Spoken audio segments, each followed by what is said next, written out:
responde bien a las horas, con una mejoría en la presión, con una mejoría clínica en la distensión abdominal y el dolor, uno podría no llevarlo a quirófano y tratar de salvar ese colon.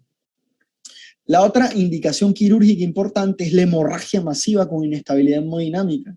Recordemos que esta es una de las complicaciones de la colitis ulcerativa. Vas a tener un paciente que va a estar con una rectorragia, una hematoquesia importante, un paciente taquicárdico, con una gasometría, con elevación de lactato, vamos a tener un bajón en la hemoglobina. Estos pacientes, muy difícil compensarlo y en este caso no tiende a parar de manera espontánea el sangrado. Se podría intentar en todo caso hacer algún tipo de, para salvar el colon, hacer algún tipo de manejo mínimamente invasivo con radiología intervencionista para ver qué vaso está sangrando, pero generalmente el paciente no da chance para esto. Básicamente hay que llevarlo a quirófano y hacer la colectomía total. Y ya está. Bien, entonces recordar, y lo que le comenté en Antito, todo lo que crónicamente se inflama de manera recurrente tiende a cáncer. Entonces, estos pacientes van a tener un riesgo alto de desarrollar un adenocarcinoma de colon. Ese riesgo va, por ejemplo, si el paciente tiene 10 años con la enfermedad, de un 2%, 20 años, un 8%, 30 años, 18%, y la vigilancia de estos pacientes se da mediante colonoscopía. Evidentemente, si el paciente está en un cuadro de megacolon tóxico, no tiene indicación de colonoscopía.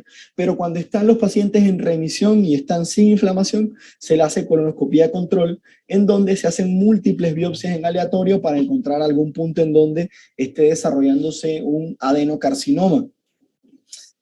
Bien. Hasta el momento, ¿alguna pregunta de colitis ulcerativa? Porque vamos a pasar a Crohn.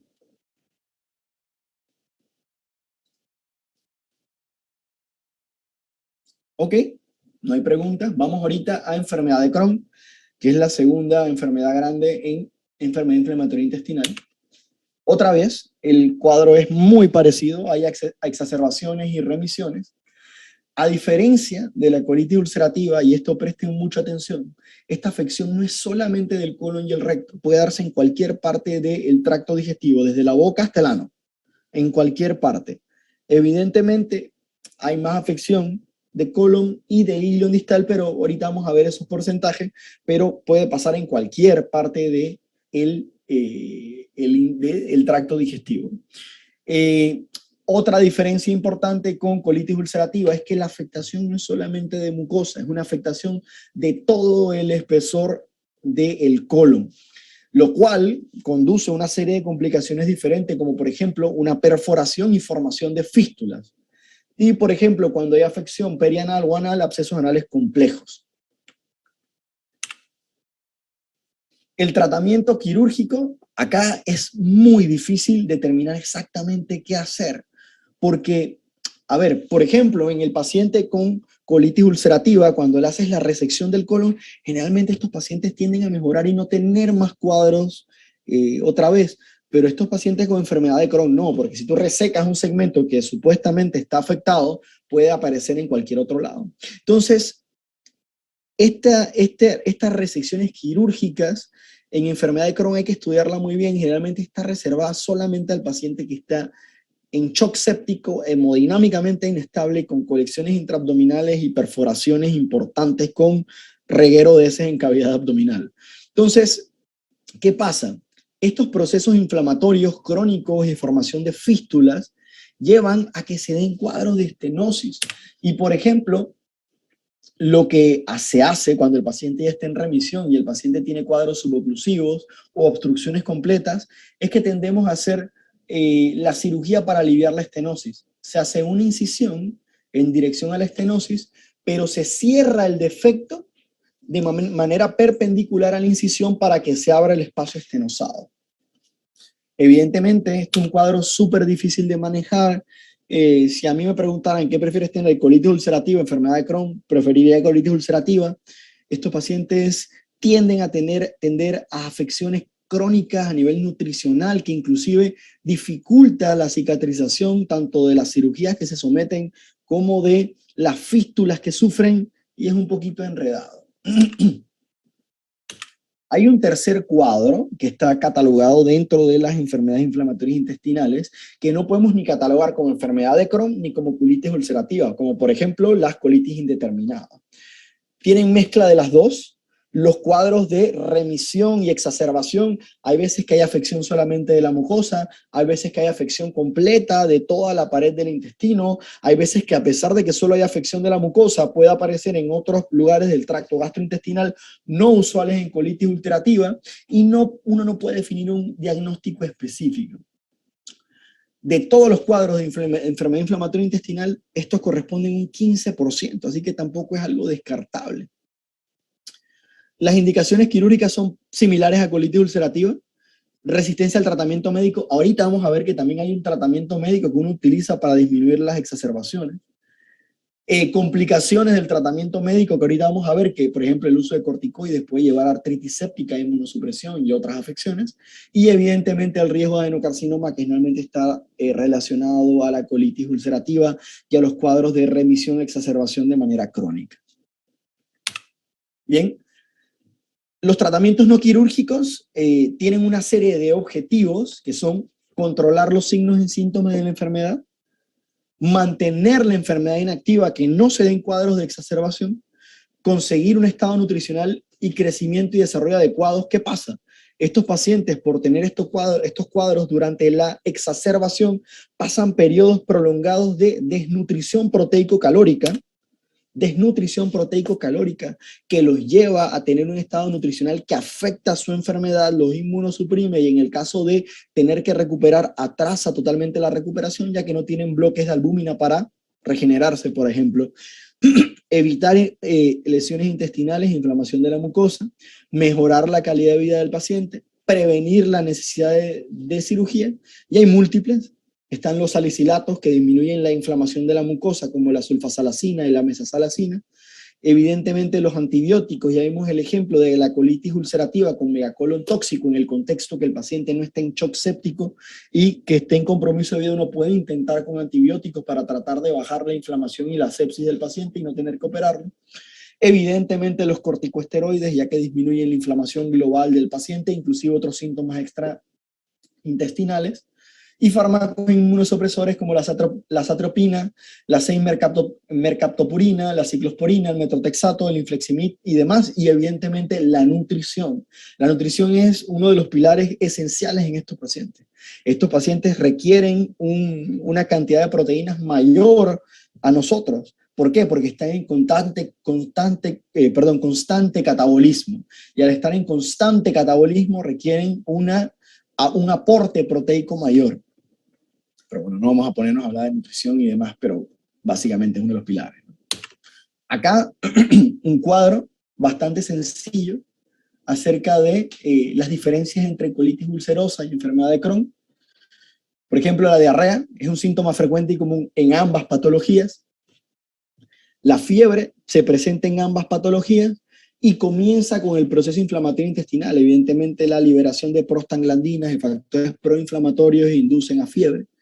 Y si la fiebre es mayor a 38, hay que estar pensando en una posible infección y la utilización de antibiótico-terapia para mejorar, en todo caso, esta posible infección. La colitis ulcerosa no tiende a dar dolor abdominal. Recordemos que solamente afecta a la mucosa y a nivel de la mucosa hay inervación autonómica, así que no debería haber dolor, tal vez referido, pero es muy poco frecuente. Pero en la enfermedad de Crohn sí hay dolor abdominal. ¿Por qué?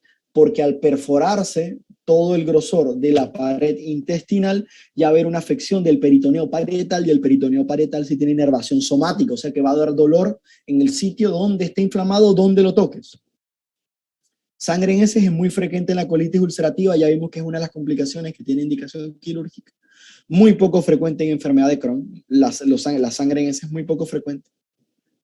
La anemia puede haber en ambas, evidentemente en colitis si hay sangrado, evidentemente va a haber anemia, pero en ambas, como son enfermedades inflamatorias que se cronifican, va a haber anemia en ambas. Pérdida de peso, se intensifica en brotes graves durante colitis ulcerativa y se relaciona más a la pérdida de apetito que se da en colitis ulcerativa, y en enfermedad de Crohn es importante cuando hay enfermedad intestinal que afecta al intestino delgado, por ejemplo, la formación de fístulas entre colon e intestino delgado, ya que habría partes de mala absorción. El tenesmo en colitis ulcerativa es más frecuente porque no solamente afecta colon, afecta recto. En Crohn se manifiesta solamente si hay afectación de colon, así que no es tan frecuente. La fatiga es frecuente en ambas. En colitis ulcerativa no tiende a haber lesiones anales. En Crohn sí, hay fístulas úlceras y un 10% de los pacientes van a tener afectación de lesiones anales. Y bueno, las manifestaciones extraintestinales en 10% de los pacientes con colitis ulcerativa, y en Crohn es mucho mayor, de un 20 en 40%, que ya lo hablábamos anteriormente, que pueden afectar articulaciones, piel, ojos, etc. Acá un esquema para que ustedes lo revisen después, que es básicamente todo el pocotón de paja que acabo de hablar, y tengan una idea más esquemática de la enfermedad inflamatoria intestinal en sí. Ok, por el momento terminamos enfermedad inflamatoria intestinal. Otra vez pregunto, ¿tienen alguna pregunta? Porque vamos a pasar a enfermedad diverticular.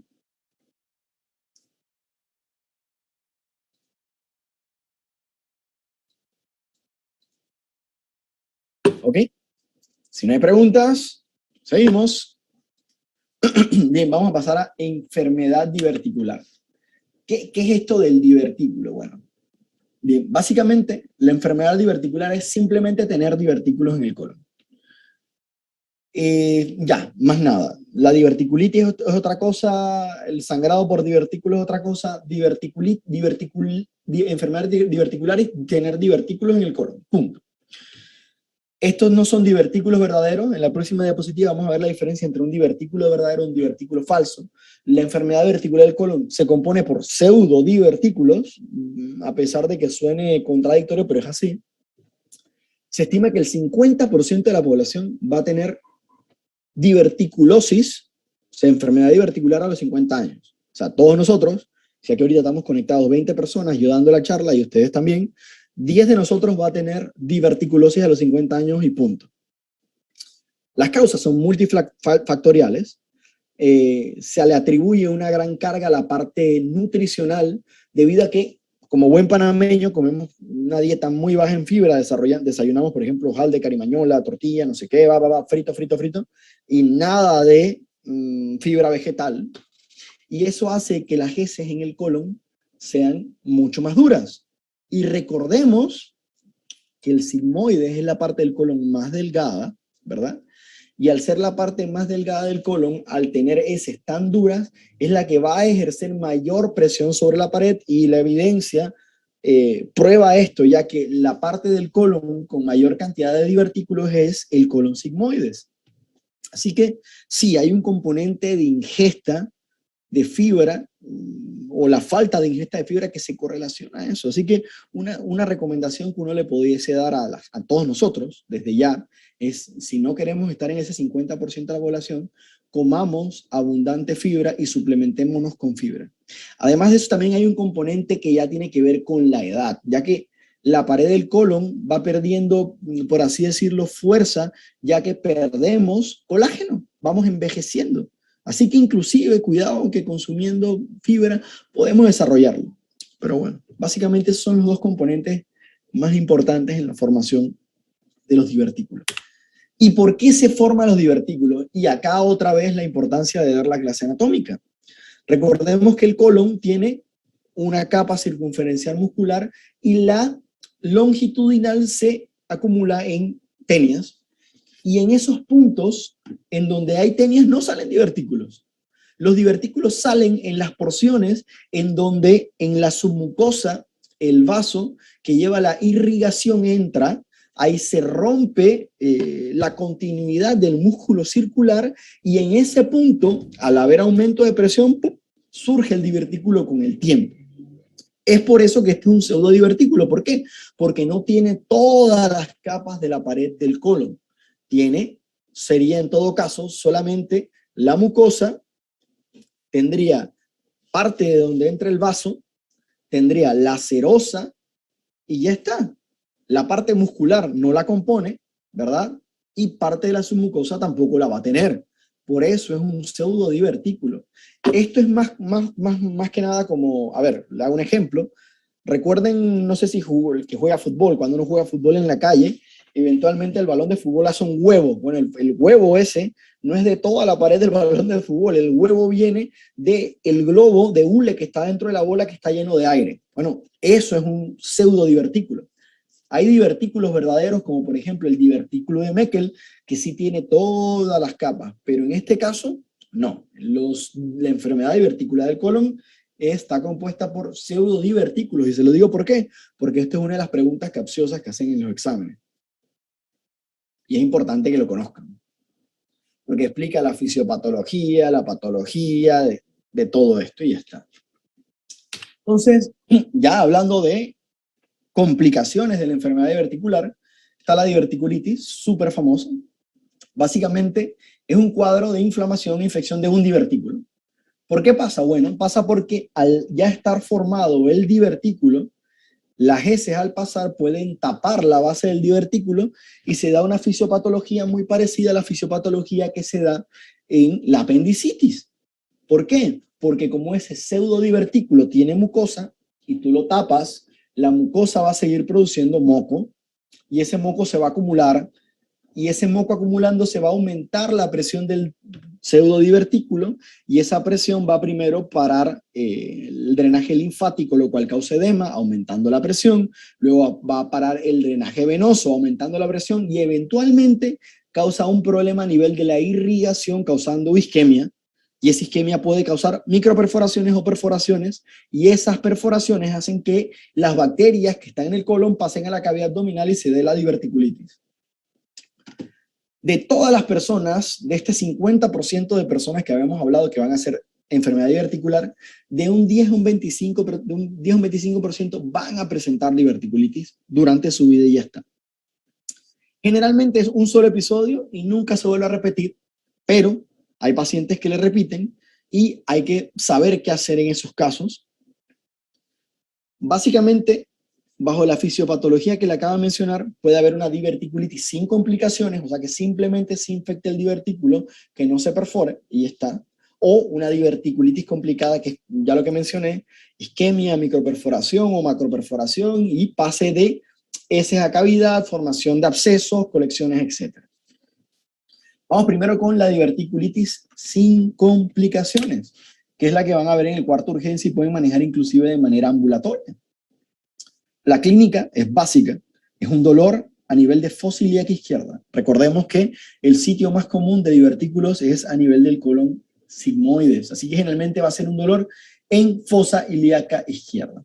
Al usted ya tener la sospecha de una diverticulitis, lo que tienen que hacer es pedir una tomografía. Obviamente, si no quieren pedirla y no se atreven, bueno, llaman al cirujano lo evalúa. Pero el manejo es tomografía, porque la tomografía me va a diferenciar entre una diverticulitis complicada y una no complicada, y el manejo es totalmente diferente. Independientemente, vamos a asumir que ya hicieron el diagnóstico y diagnosticaron una enfermedad una diverticulitis no complicada, el manejo es antibiótico terapia y nutrición enteral con bajo residuo. ¿Qué significa bajo residuo? Bueno, baja fibra. Y va a sonar contraintuitivo porque yo les había comentado que para prevenir los divertículos había que comer fibra. Bueno, básicamente cuando el divertículo está inflamado, tú no quieres que por el colon pase nada de fibra porque puede tapar otro divertículo. Evidentemente, cuando el cuadro inflamatorio disminuya y el paciente ya no tenga sintomatología, ya el paciente puede reanudar su dieta alta en fibra para prevenir, pero mientras que el paciente esté inflamado, la nutrición tiene que ser con bajo residuo para evitar que el divertículo inflamado se tape de vuelta o se tape otro divertículo. Al menos 10 a 20% de estos pacientes tienen que hospitalizarse. ¿Cuáles son las indicaciones de hospitalizar a un paciente con una diverticulitis no complicada? Ya lo saben por tomografía. Bueno, que el paciente esté séptico o que el paciente sea un paciente inmunosuprimido, ya sea un paciente que esté tomando, por ejemplo, corticoides o un paciente que sea diabético. Son indicaciones para hospitalizar al paciente. ¿Por qué? Porque van a requerir antibiótico-terapia de amplio espectro. Básicamente, ertapenem, piperacillin, tazobactam, metronidazol, etcétera, por vena. Estos pacientes, cuando tú los hospitalizas, estos pacientes no se le debe poner analgésico. ¿Por qué? Porque tú tienes que clínicamente evaluarlo todos los días para ver si la inflamación está bajando. La mejoría clínica de estos pacientes se da dentro de 48 a 72 horas, ¿sí? En donde el paciente ya debe tener una disminución significativa del dolor en fosa ilíaca izquierda y uno puede iniciar dieta con el paciente que no tenga dolor. Si pasan de 48 a 72 horas, podemos estar pensando que el cuadro evolucionó a mal y habría que hacer otra tomografía o, por ejemplo, si el paciente tiene datos de irritación peritoneal, abdomen agudo, llevar a quirófano y ya está. Es lo que hay que hacer. Estos pacientes con enfermedad de diverticulitis sin complicaciones, después del primer cuadro, el 50-70% no vuelve a presentar otro episodio más durante su vida. Hay otros que sí. Entonces, ¿qué pasa si un paciente tiene un segundo cuadro? Bueno, es bastante controversial. Hay unas guías que dicen que se maneja médicamente otra vez, se le hace la tomografía y se vigila. Hay otros que dicen que, bueno, si el paciente, por ejemplo, es un paciente inmunosuprimido, ¿y para qué exponerlo a otra posible cuadro de diverticulitis? Manéjalo con antibiótico, que la inflamación baje y se le hace una sigmoidectomía electiva, laparoscópica, mínimamente invasiva y una anastomosis para que el paciente le vaya mejor. Pero bueno, depende de cada caso. Eso ya está más dentro de lo que una clase para un residente de cirugía o inclusive un subespecialista en coloproctología, y no voy a andar en eso. Pero bueno, para que tengan la idea. Diverticulitis complicada. Ya estamos hablando no solamente de la inflamación del divertículo, sino que el divertículo se perforó o se microperforó y esas bacterias que pasan a la cavidad peritoneal empiezan a hacer colecciones. Otra posible complicación de la diverticulitis, pero generalmente son diverticulitis crónicas, son las obstrucciones intestinales a nivel del sigmoide generalmente. Está obstruido evidentemente por la inflamación crónica y la fibrosis estenosa el sigmoides, y bueno, esa es otra indicación quirúrgica, inclusive a veces de urgencia. Entonces, estos cuadros son de diverticulitis complicadas. Ya hablamos de abscesos, hablamos de obstrucciones, peritonitis, inclusive fístulas. Se pueden formar fístulas ya que se rompe el divertículo y está en contacto, por ejemplo, con la vejiga. Y, por ejemplo, tienes un paciente que te dice, doctor, estoy orinando porotos. Eso es muy común en los libros de semiología. Eso es una diverticulitis o un cuadro diverticular complicado, generalmente crónico, pero que también requiere un manejo quirúrgico, ya que eso condiciona a infecciones de vías urinarias crónicas, sepsis y demás, ¿no? Entonces, el diagnóstico es tomográfico. Asocian diverticulitis con tomografía. CAT.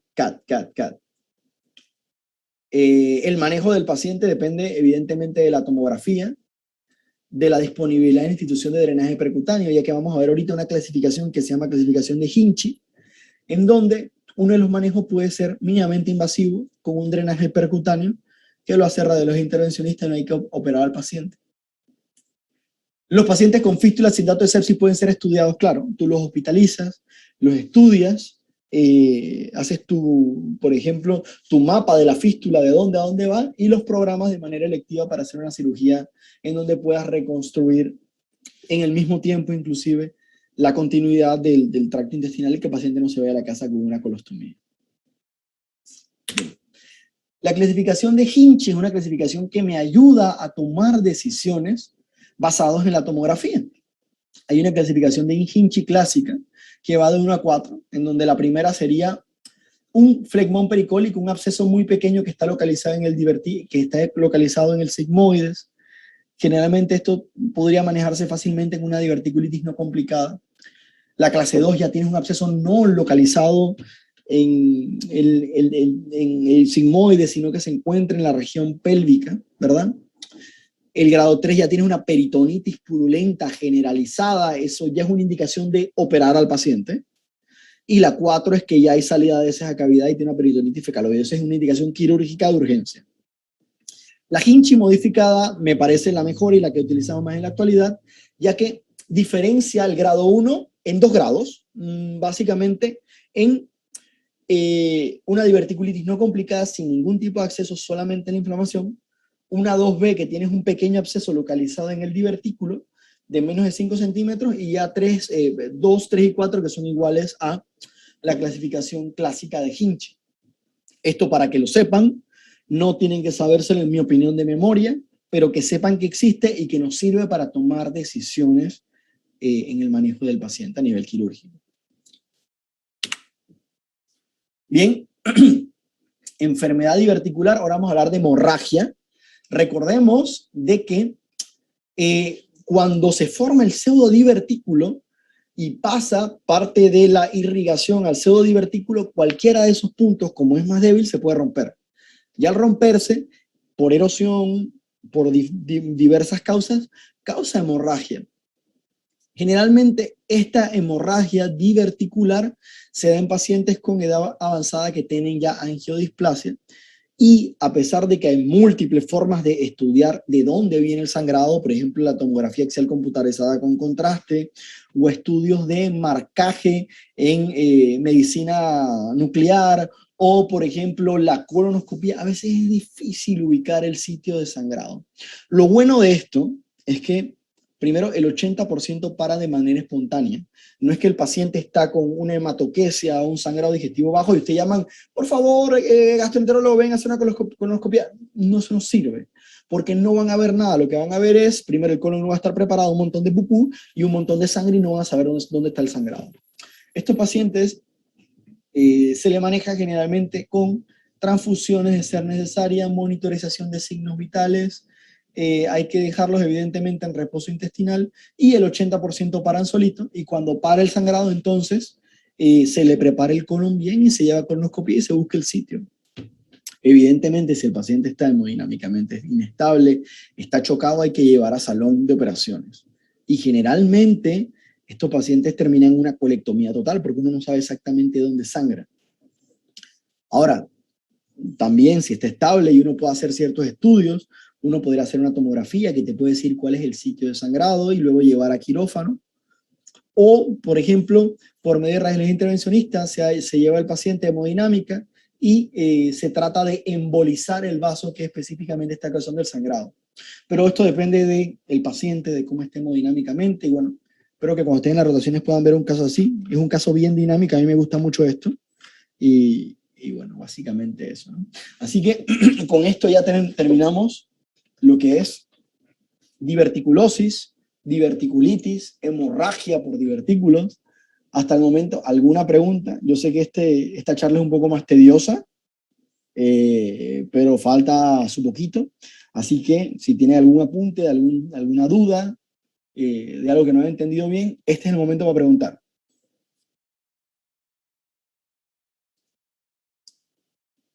Y obviamente también voy a hacer una pausa porque tengo la garganta bastante seca. Así que...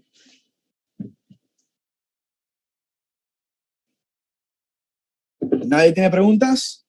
Bueno, todos queremos irnos rápido aquí, yo también, así que sigamos. Bien, vamos a hablar ahorita de cáncer de colon. Básicamente como datos generales del cáncer de colon. Anualmente, por ejemplo, en Estados Unidos se hacen 150.000 diagnósticos de cáncer de colon. Probablemente son más, porque básicamente todavía, inclusive a nivel mundial, no se ha estipulado la colonoscopia como test de tamizaje, que es lo que debería hacer. Pero lo importante es que de estos 150.000 diagnósticos, 52.000 pacientes se van a morir. Sí, es la mortalidad anual. Evidentemente en el tiempo la mortalidad ha ido disminuyendo, ya debido a primero que hacemos el diagnóstico mucho más temprano, avances en tratamiento de quimioterapia, radioterapia, inmunoterapia inclusive. Y bueno, ¿cuáles son los factores que se relacionan al cáncer de colon? Bueno, el envejecimiento. Del 100% de casos, 90% son pacientes mayores de 50 años. Factores hereditarios que vamos a ver más adelante. Factores ambientales, nutricionales, estilo de vida, aunque ahí es un poquito controversial.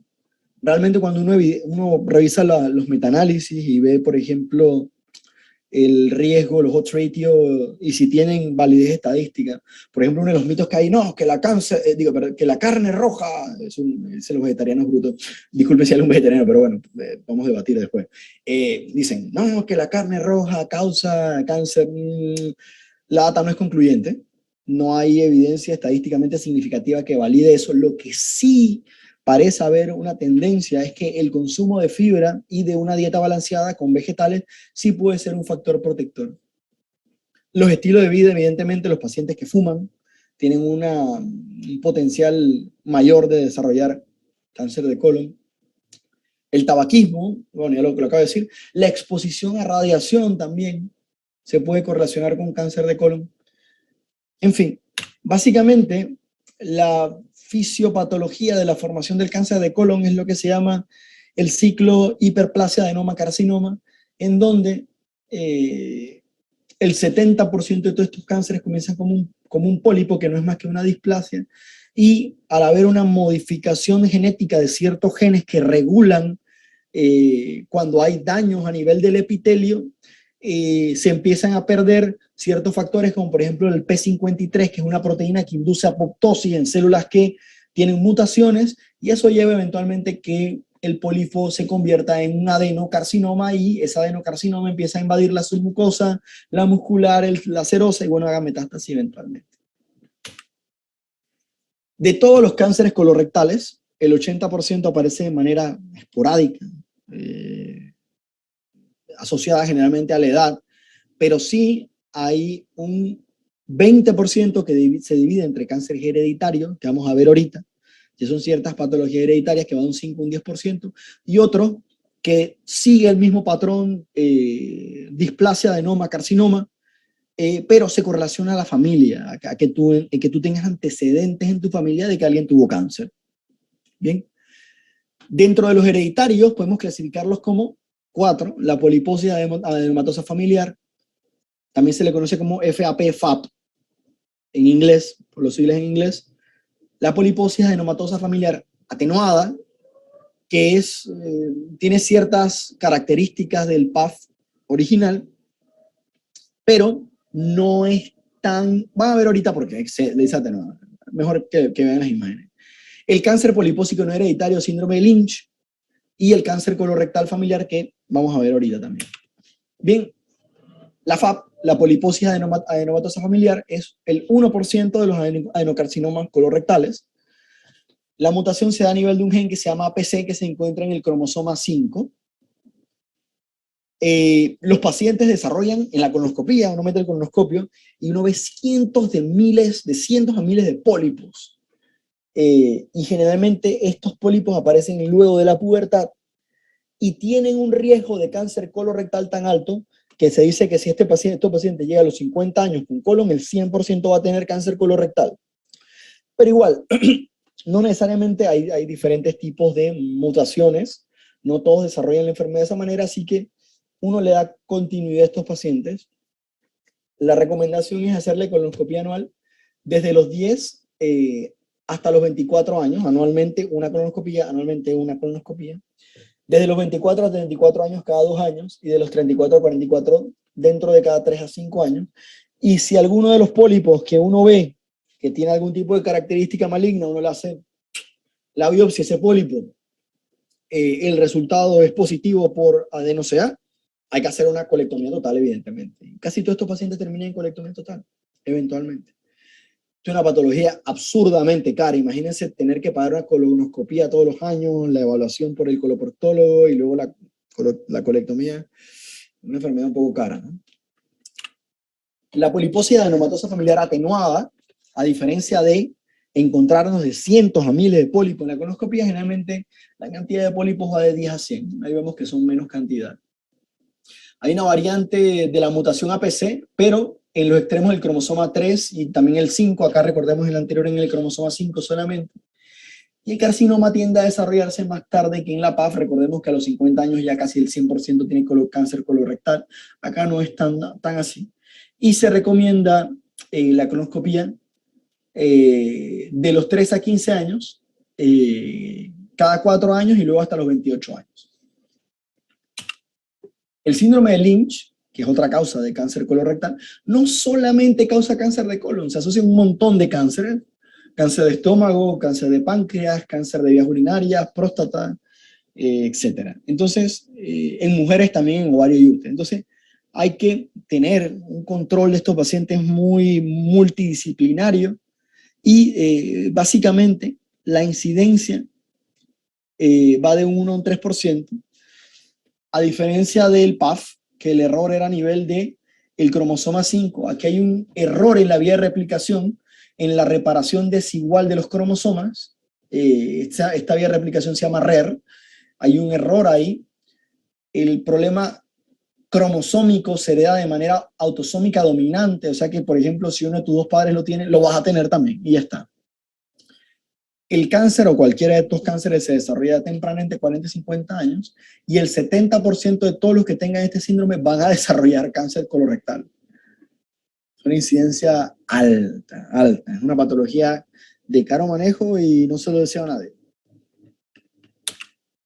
El cáncer colorectal familiar no se correlaciona necesariamente con mutaciones genéticas como las patologías anteriores, pero, por ejemplo, si en tu familia alguien tuvo cáncer colorectal, por ejemplo, tu papá lo tuvo, tú tienes un porcentaje de un 6% de tenerlo, perdón, de un 12% de tenerlo, y si dos familiares de primer grado tuvieron cáncer colorectal, tú vas a tener un porcentaje de un 35% de tenerlo. En la población en general, si no hay antecedentes de cáncer colorectal, uno tiene un 6% de probabilidades de tenerlo. Y es por esto que una de las indicaciones que está dando el American College of Colorectal Surgery, el Colegio Americano de Cirugía Colorectal, es que desde los 50 años a todo el mundo hay que hacerle colonoscopia cada 10 años. ¿Por qué? Bueno, básicamente porque un 6% de toda la población va a tener cáncer colorectal, ¿sí? O sea que si ahorita aquí vemos 100 personas escuchando la charla, que lo dudo, a 6 nos va a dar cáncer colorectal. Y debido a la secuencia adenoma, carcinoma, si logran encontrar un pólipo adenomatoso, simplemente lo quitas y eso te protege durante 10 años de cáncer colorectal, porque estos son unos cánceres que demoran 10 años en desarrollarse. Así que es una práctica que es costo-beneficio, permite hacer un diagnóstico temprano, es terapéutica y es diagnóstica. Es magnífica. Así que una de las indicaciones, y se lo recomiendo a todos ustedes, y si empiezan a hacer medicina, bueno, sean médicos ya, hacen su medicina general, todo paciente mayor de 50 años, recomiéndenle hacer su colonoscopía de tamizaje, ¿vale? Especialmente si en su familia hubo alguien con un antecedente de cáncer colorectal. Aquí hay otras pruebas que se pueden hacer, ya nuestra presentación ya va para la hora, así que voy un poquito más rápido para no cansarlos, lo pueden revisar después. Diferentes pruebas que nos sirven, como la prueba de sangre oculta GNS, que nos dice que algo está pasando, no es tan específica. La sigmoidoscopía, que solamente nos permite ver hasta el sigmoide, es molesta porque el paciente está despierto. Generalmente uno utiliza un sigmoidoscopio rígido, que es molesto, no es flexible como la colonoscopía. La colonoscopía, que en la actualidad es el gold standard, si bien requiere sedación, permite revisar todo el colon completamente. El enema vario casi no lo utilizamos, y claro, el colocar con triple contraste en 3D es una opción a la colonoscopía que permite también evaluar todo el colon y hace una reconstrucción en 3D de la mucosa y permite encontrar pólipos. El problema de esta modalidad es que no es de tratamiento, y en mi opinión la colonoscopia es superior, ya que hace diagnóstico, revisas todo el colon y es terapéutico también si encuentra un adenoma. Acá el sistema TNM lo van a revisar después, y es cuando ya hay un cáncer establecido, en donde la T habla de tejido, de dónde a dónde se encuentra el cáncer. Un T1, por ejemplo, invade solamente submucosa, un T2 invade la muscular propia, un T3 invade la subserosa y un T4 invade la serosa, el peritoneo parietal y otros órganos. La N habla de ganglios, de la cantidad de ganglios en función al área anatómica que se encuentra, y puede ir de N1, N2, N3, y M ya habla de metástasis. Y esta estadificación cataloga el cáncer colorectal en etapas, y en función a esta estadificación te dice más o menos cuál es la supervivencia del paciente para dar un mejor pronóstico al paciente, ya sea preoperatoria o posoperatoriamente. Esto tal vez no es para que ustedes manejen, ya que esto es más de especialista, pero sí que sepan que existe. Otras neoplasias, vamos a verlas rápidamente. El tumor carcinoide es un tumor que tiende a ser malignos, e inclusive si hay malignización de esto, el 80% tiene una supervivencia de 80%. Los mayores de 2 centímetros tienden a ser malignos y pueden hacer metástasis distantes. Es importante, los tumores carcinoides producen sustancias vasoactivas como la serotonina y el triptófano, que causan el síndrome carcinoide, que lo pueden revisar después. Los carcinomas carcinoides son tumores carcinoides que tienen componentes de adenocarcinoma, tienen las dos. A diferencia de los tumores carcinoides, tienen una malignización mayor, ya que el componente de adenocarcinoma tiende a malignizarse, y bueno, ya es una malignidad, y tiende a hacer metástasis. Generalmente las metástasis de adenocarcinoma comúnmente son a hígado, y acá podemos ver un paciente con un tumor, un carcinoma carcinoide que tiene componente de adenocarcinoma y carcinoide, y tiene múltiples metástasis hepáticas. Este paciente muy probablemente con un pronóstico muy, muy malo. Hay que ver cómo responde a quimioterapia. Y bueno, básicamente el tratamiento de ellos es quirúrgico en función a la estadificación del paciente previo a la cirugía. Podemos encontrar lipomas también, que son neoplasias benignas. Generalmente se hacen por hallazgo incidental durante la colonoscopía, y si no está causando síntomas, déjenla tranquila porque sangra. Ahora, el lipoma puede causar también hemorragia, obstrucción, intususcepción, y ahí sí tendría una indicación quirúrgica. Linfomas es sumamente raro, pero podemos encontrar. Recordemos que todo el tracto gastrointestinal tiene un componente de tejido linfoide que se llama GALT, que es tejido linfoide asociado a mucosas, y de ese tejido linfoide pueden generar linfomas.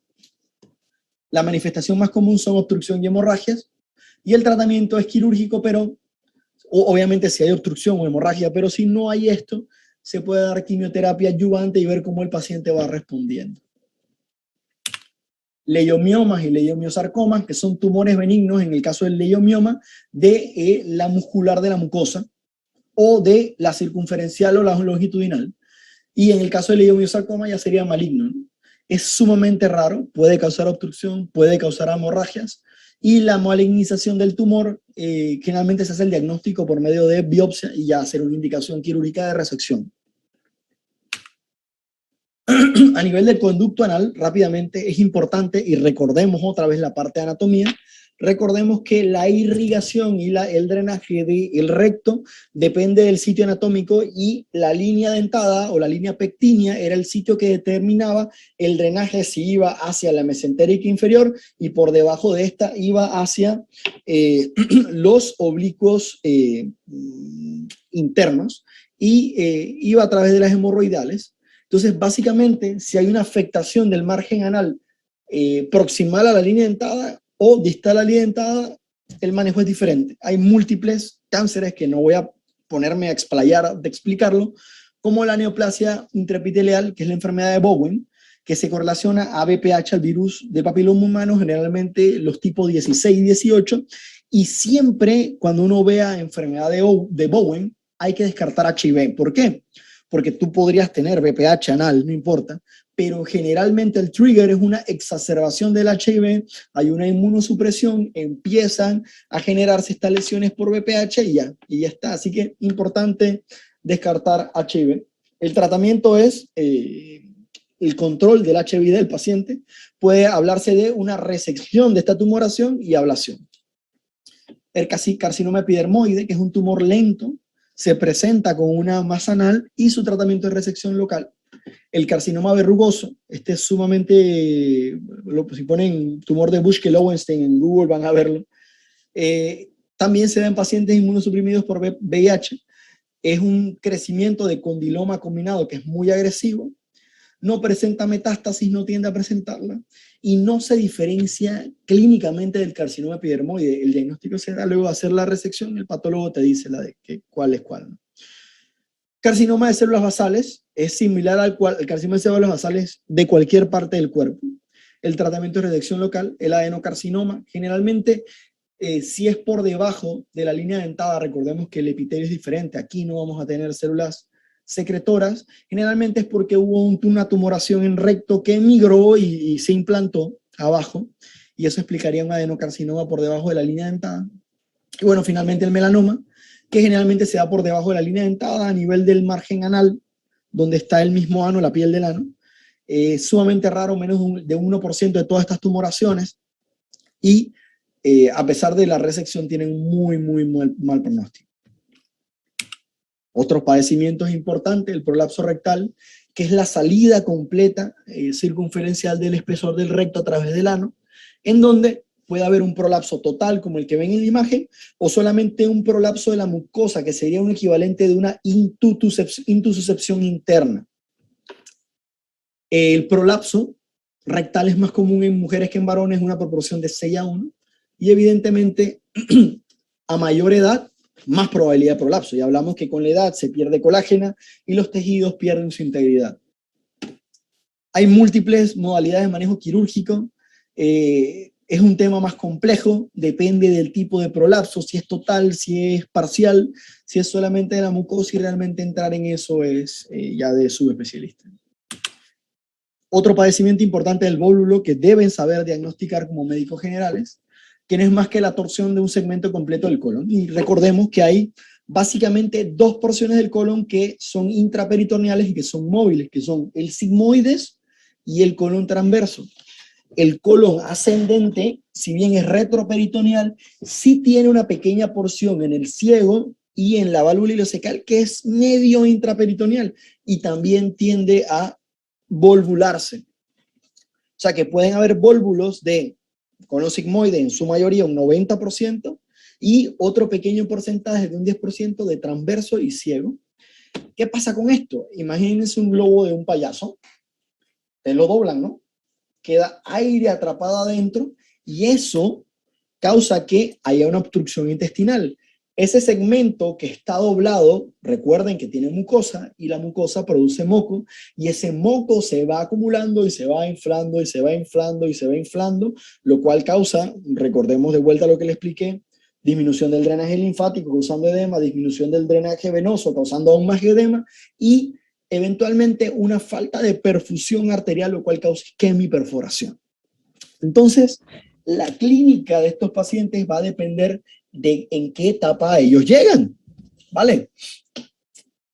Si el paciente llega con signos clínicos y una historia de obstrucción intestinal, pero usted lo tocan, puede estar distendido, no tiene irritación peritoneal, le toma un hemograma, no tiene leucocitosis, le toma la radiografía y ve esta imagen, que es una imagen signo clásico, que se le llama imagen en grano de café, están ante una o un vólvulo de sigmoides, el cual te llaman al cirujano y el cirujano al ver que el paciente todavía no está isquémico, no está gangrenado de ese segmento de colon, lo lleva al salón de operaciones, le hace una rectosigmoidoscopía, que es más que nada meter aire en la parte distal del vólvulo, devolvula el vólvulo generalmente de sigmoide y colocas un tubo rectal. Y ese tubo rectal lo que hace es que ferula el sigmoides para que no se vuelva a volvular. Estos pacientes que ya se volvularon, si yo no le coloco un tubo rectal, casi en un 80% se van a volver a volvular, inclusive dentro de la hospitalización. O sea que algo hay que hacer. Ya que uno devolvuló al paciente y no se isquemizó, y el paciente está hemodinámicamente estable, con el tubo rectal en sala, uno le hace una programación y le hace una cirugía electiva en donde resecas el segmento del sigmoide y haces una anastomosis colorectal y ya está. ¿Vale? Que eso es lo ideal.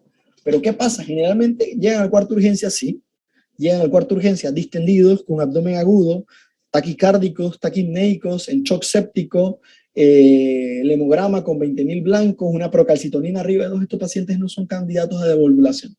Y hay que llevar al salón de operaciones, operar de urgencia, en donde se le hace una colectomía del segmento volvulado y una colostomía, porque si el paciente tiene estable no está adecuado reconectar, hacer anastomosis, no se hace. Así que básicamente este sería el manejo de estos pacientes. Y esta es una patología que tienen que tener muy en cuenta cuando estén evaluando las placas de abdomen en el cuarto de urgencia de los pacientes. Otra patología importante es el síndrome de Ogilvy. El síndrome de Ogilvy se llama pseudoobstrucción del colon. ¿Por qué? Porque el paciente tiene todos los síntomas de una obstrucción intestinal, pero no está obstruido. Uno ve en la placa de abdomen, ves todo el colon distendido.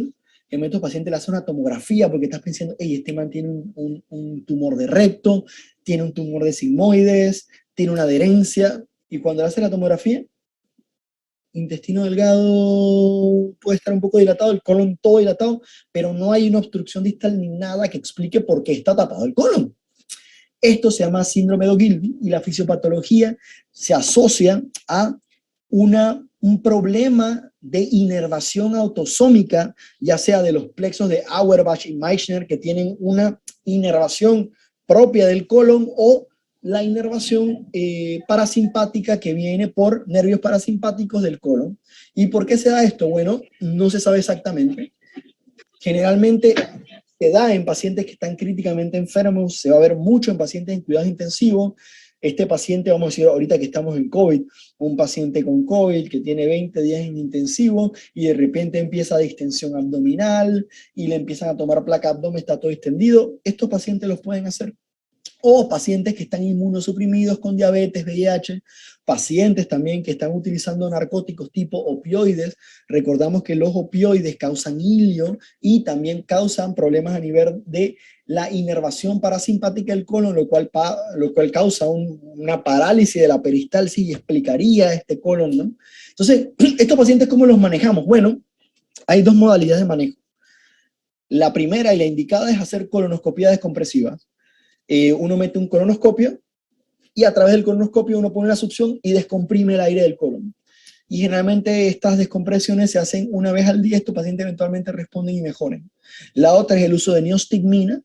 La neostigmina lo que hace es que estimula la parte parasimpática.